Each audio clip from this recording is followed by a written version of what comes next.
Deuteronomy chapter 9. Listen, Israel, today you are about to cross the Jordan to enter and drive out nations greater and stronger than you, with large cities fortified to the heavens.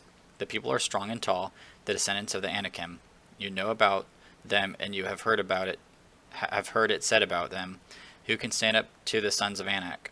But understand that today the Lord your God will cross over ahead of you as a consuming fire. He will devastate and subdue them before you. You will drive them out and destroy them swiftly, as the Lord has told you. When the Lord your God drives them out before you, do not say to yourself, "The Lord brought me in to take possession of this land because of my righteousness."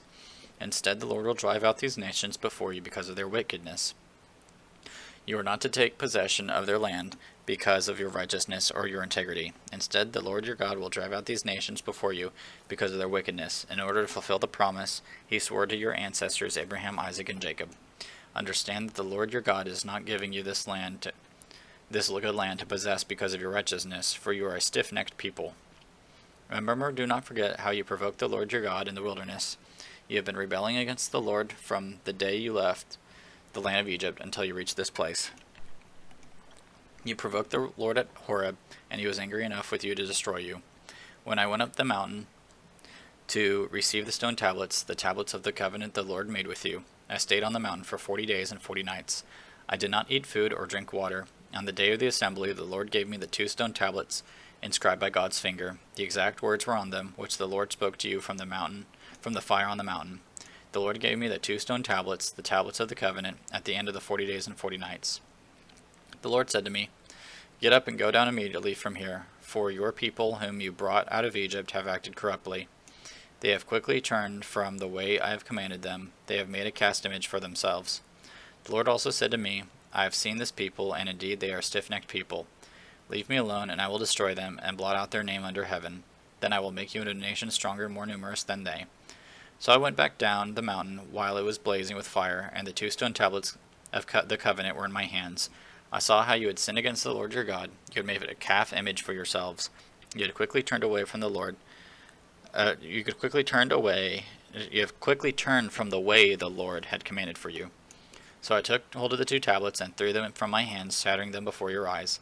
I fell down like the first time in the presence of the Lord for 40 days and 40 nights. I did not eat food or drink water because of all the sin you committed, doing what was evil in the Lord's sight and angering him.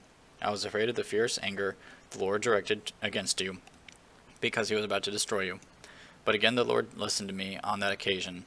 The Lord was angry enough with Aaron to destroy him, but I prayed for Aaron at that time also. I took the sinful calf you had made and burned it. I crushed it, thoroughly grinding it to powder as a fine dust, and threw its dust into the stream that came down from the mountain.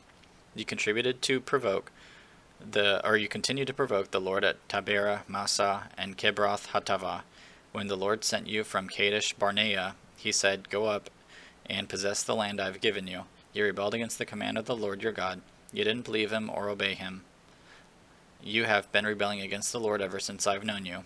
I fell down in the presence of the Lord 40 days and 40 nights because the Lord had threatened to destroy you. I prayed to the Lord, "Lord, do not annihilate your people, your inheritance, whom you redeemed through your greatness and brought out of Egypt with a strong hand. Remember your servants Abraham, Isaac, and Jacob. Disregard this people's stubbornness and their wickedness and sin.